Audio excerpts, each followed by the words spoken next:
Ironías, ironías por doquier por estos días en Colombia. Comienzo con la ironía de la corrupción.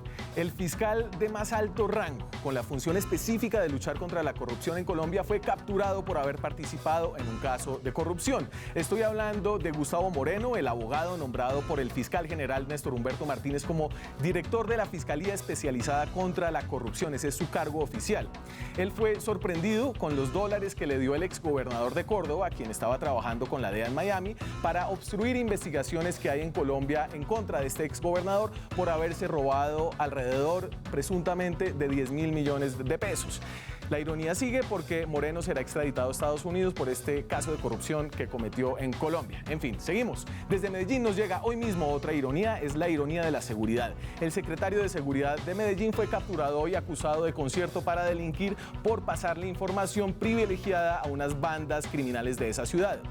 Y la ironía, que no respeta entre unos buenos y otros malos, y aquí hablo de los buenos, viene hace días rondando el Ministerio de Salud y a su ministro Alejandro Gaviria, quien hoy dio su primera entrevista luego de anunciar que tenía cáncer.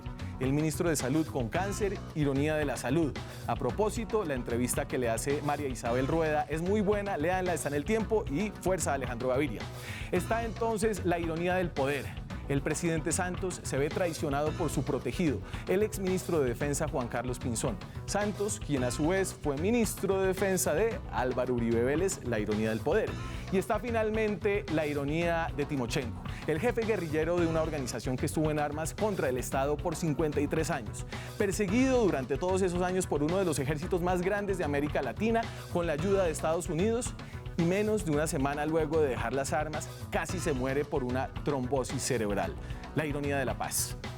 Pero además de una acumulación de ironías, me pregunto, ¿hay significado detrás de estas coincidencias raras, de estos hechos reales aparentemente contradictorios?